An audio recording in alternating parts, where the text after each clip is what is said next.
welcome you back to the D-Lo Show. I know. It's been a while. I have a life. I got to pay bills, and this podcast, it doesn't pay anything. I just do it because I like to. So if you want more of this, well, donate some quit your job type of money to me, and I will create a whole bunch of content. Keep it coming. And until that day, I guess you'll get it when I get some free time. So here we go. Here is my podcast for today. I do want to give you a warning here as well. This does, my episodes do discuss just topics that can be, it includes murder, includes suicide, includes deception, and this one that I'm going to do today is a love triangle. So from there, just know that viewer and listener discretion be advised as you are enjoying the D-Lo Show with me, Ryan D-Lo Delosier. And today, we're going to go into this episode right here, which I'm going to call The Coach, The Student, and The Fever. This is the case of the Blankenbaker and more murders that happened in Yakima in 1975.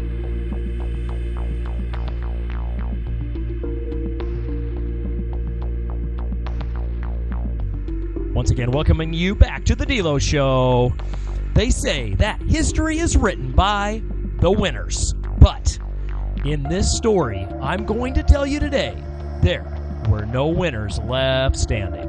We are going all the way back to 1975. Yes, we hit that same year earlier when I talked about the Linda Madison murder. If you want to go back to that one and let's do it, I encourage you to. That's kind of what set this all off right here and got me going in the direction of creating podcasts. Go and check that one back out. This also happened in 1975. There are some similar names, similar faces, similar areas, people involved. This happened with people that were involved with Davis High School, just like Linda was going to at the time. So we'll, if you want to go back and look at what happened in 1975 in Yakima, feel free to go back and check out that episode.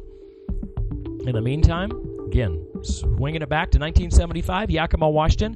It's a time when Friday Night Lights and high school sports were the heartbeat of the town. This is a story about two men who were local royalty, and they were the Golden Boys. One was a star football player, and the other a legendary wrestling coach. They shared a lot of things. They shared a love for sports, they shared a deep friendship, and eventually, I mentioned the love triangle angle earlier, they shared a wife. Yes, this is the case that the legendary Ann Rule covered in her book, A Fever in the Heart. Yeah, that Ann Rule, the one who wrote on Bundy? Yes. That is the same person. This was one of her first ones, A Fever in the Heart. And for good reason. It has everything. It has a love triangle, a locked room mystery, and an ending so bizarre that if I wrote it as fiction, you wouldn't even believe this to be true. So that's why, as well, the truth can be stranger than fiction. So it's a story about loyalty gone toxic. It's a story of Morris Blankenbaker and Glynn Gabby Moore. Let's get into it.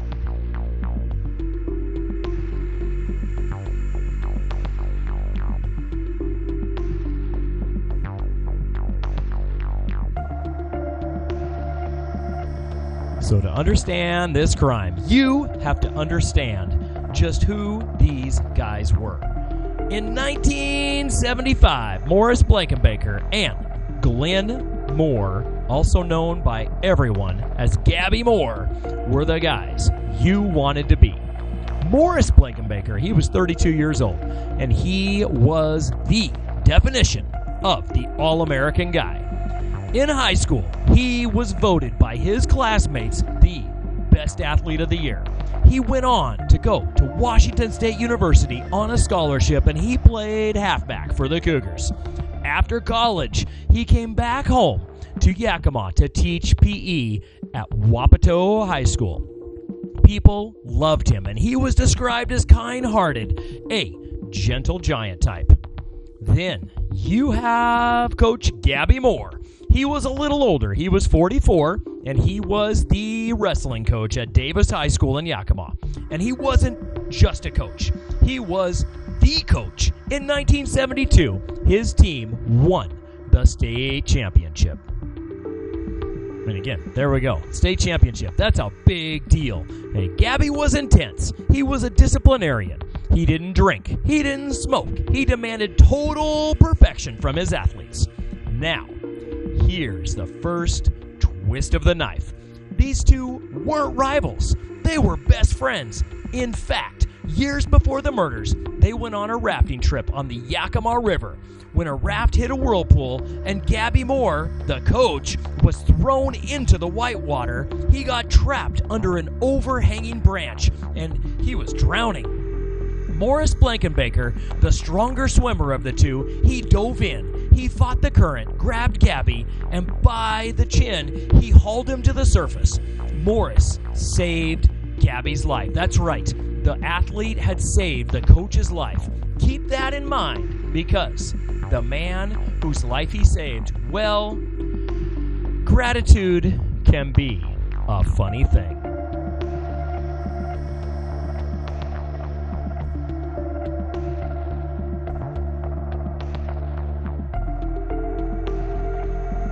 All right, let's enter the third player. We had Morris Blankenbaker. We had Gabby Moore, and now there's Dee Ann. Yes, Morris was married to Dee Ann. She was beautiful. She was smart, and she worked at the local bank. They had 2 kids. From the outside, they were the perfect family. But, as happens, you don't see what's going on the inside sometimes. Things fell apart. And when Morris and Dee Ann divorced, it was messy, but they stayed in each other's orbit. Around this time, Gabby Moore's own marriage was falling apart. Morris, being the good guy he was, told his best friend Gabby, "Hey, why don't you move in with me for a while?"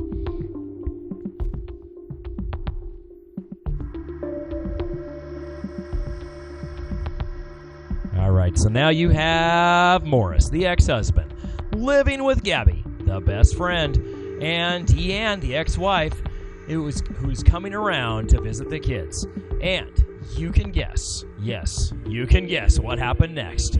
A spark lit between Gabby and Dee Ann. The little town of Yakima was scandalized. A high school wrestling coach ran off with his best friend's ex-wife. Gabby and Dee Ann got married, but this happily ever after had a very short shelf life.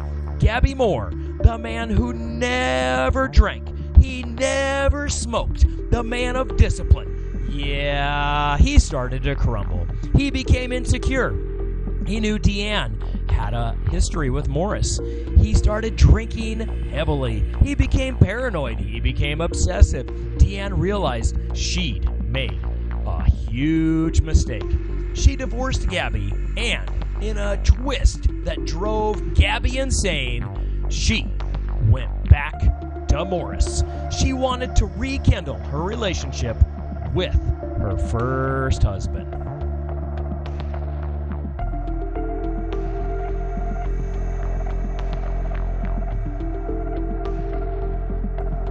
Well, Coach Gabby couldn't handle it. He was a winner. He coached champions. He didn't lose. And he was losing the woman he was obsessed with to the man who used to be his best friend.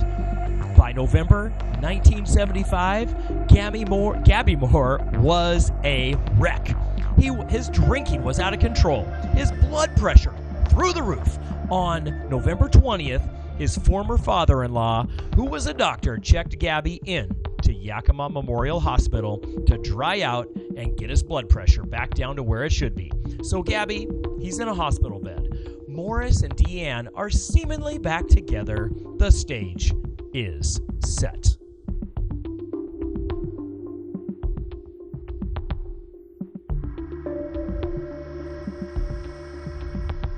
So on November 22nd, 1975, 2 days after Gabby checks in to Memorial Hospital, Morris Blankenbaker. He's working a second job as a bouncer at a tavern in downtown Yakima. He closes up the bar at 2 a.m. and then drives home. Dee Ann is asleep inside the house. She hears a car door slam. She hears voices, loud voices, but she thinks maybe Morris brought some of his buddies home for a beer. She drifts back to sleep. When she wakes up at 5 a.m., Morris isn't in bed. She looks out the window. His car is there. She goes outside in the cold November morning, and there in the yard, she finds Morris.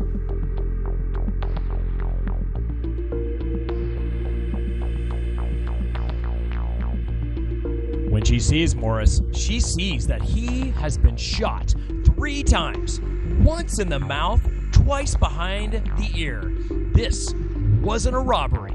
This was an execution. Police arrive, and immediately everyone there, when the police arrive,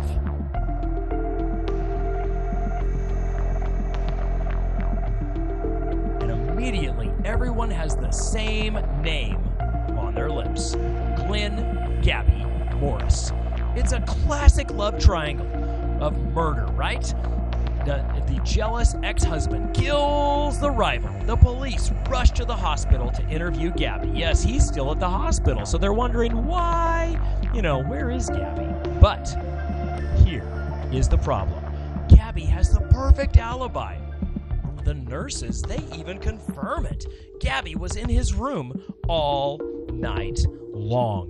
The exits were locked after visiting hours. The windows, they were sealed shut. Just to make it so that, conserve the air conditioning. Although in November, I would guess that it's more of the heating problem there as well. His room was directly across from the nurse's station. There was absolutely no way Gabby Moore could have snuck out and killed Morris and then snuck back in. Police are stumped. They were sure that it was Gabby Morris. They have a dead man, a clear motive, but the suspect was in a literal locked box.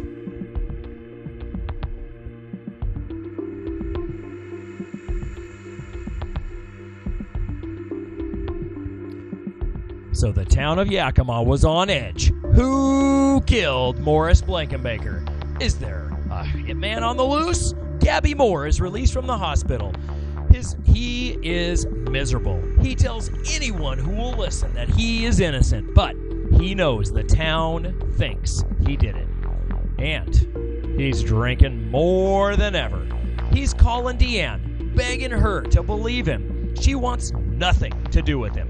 So fast forward 1 month to Christmas Eve, 1975. Gabby's son comes home shortly after 1 a.m. on Christmas morning. The back door is propped open.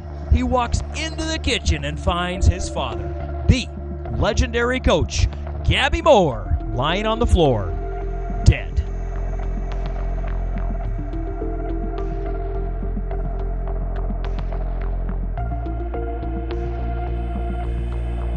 So the police rush back to the scene.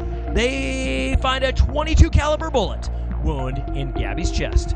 Now, the detectives are really confused. They run ballistics, and the results are chilling. The bullet that killed Gabby came from the same gun that killed Morris Blankenbaker. So, now the police have a new theory. Maybe, just maybe, Gabby didn't kill Morris. Maybe there's a third person. A serial targeting of Dee Ann's lovers, or maybe Dee Ann is a black widow hiring someone to wipe out her exes. The case goes cold for 2 months. No gun, no witnesses, just 2 dead coaches and a lot of rumors.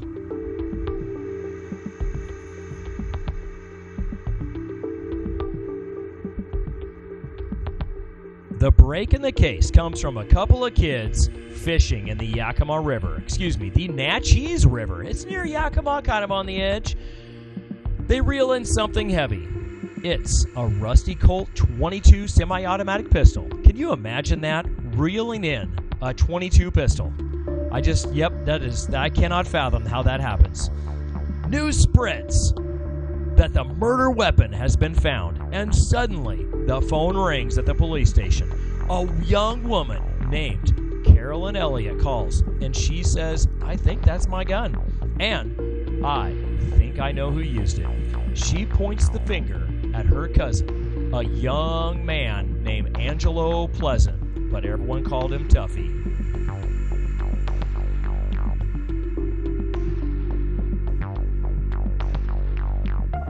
So now, who is Angelo Pleasant? Remember when I said Gabby was a legendary coach? Angelo was his star pupil. He was a 22-year-old champion wrestler, and he had competed in Tokyo and in Hawaii in wrestling. He idolized Gabby Moore. He looked up to Gabby Moore. He viewed him as a father. And so police bring Angelo in, and the story he tells them is one of the most twisted tales of loyalty you will ever hear. Angelo admits it. He killed Morris Blankenbaker.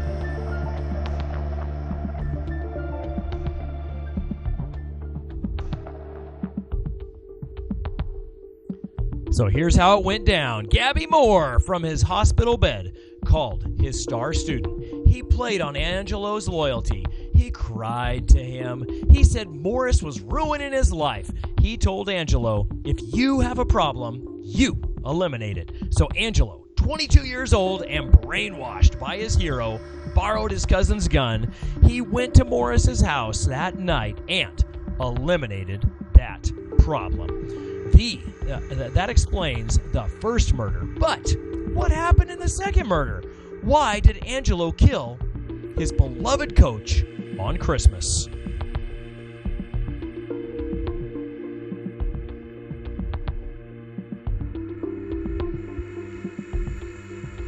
So this is where the story gets unbelievable. This is where the truth is stranger than fiction. Angelo told police that Gabby was panicking. Even though he had an alibi, Gabby knew the police were still looking at him. So he needed to get the heat off. So Gabby Moore came up with a plan, a quote-unquote masterpiece of a plan. He told Angelo to come over on Christmas Eve with the same gun. He told Angelo, I want you to shoot me. That's right, in quotes. He wanted Angelo to shoot him.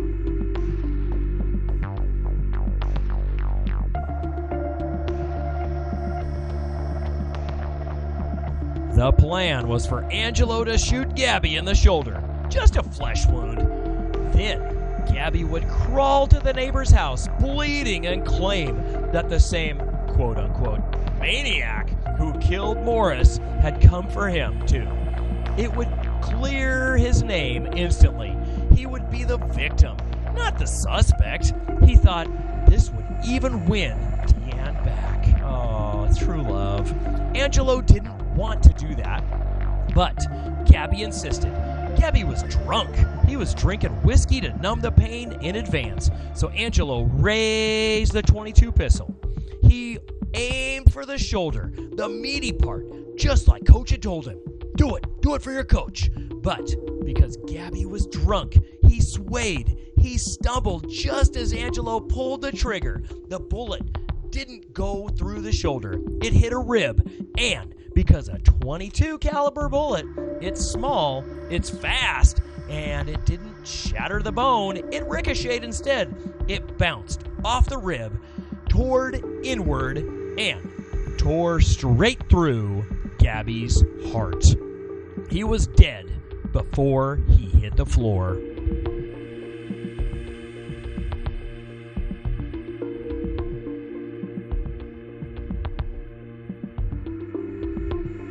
Glynn, known as Gabby Moore, orchestrated the death of his best friend, and then he orchestrated his own shooting to cover it up. He died by his own design, killed by the student he had molded with the gun he had ordered to be fired. Angelo Pleasant, the star athlete with a bright future, was arrested. He was convicted of murder in the first degree for Morris and manslaughter for Gabby. The jury believed that he never intended to kill his coach. He was just following orders one last time. Angelo served 20 years in prison. He was released in the mid-90s, and according to recent reports, he still lives right here in Yakima, a free man, but albeit carrying the weight of those 2 nights in 1975 as a young man. As Ann Rule wrote in her book, A Fever in the Heart, the players in this drama were all winners. But by the time the snow melted that winter, they were all losers. Morris lost his life for being a good friend. Gabby lost his mind, his honor, and his life to an obsession. And Angelo Pleasant lost his future to blind loyalty. That's it. That's right. That's it for this week's podcast of The D-Lo Show.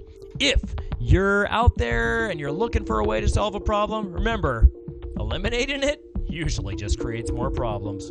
So, hey, thanks for listening today. Thanks for getting to the end of my show. Really appreciate you following along and enjoying it. I hope you're liking what you're hearing. I'm going to try to get some more out here eventually, but in the meantime, stay safe, Yakima, and I hope you guys have a great day. Thank you.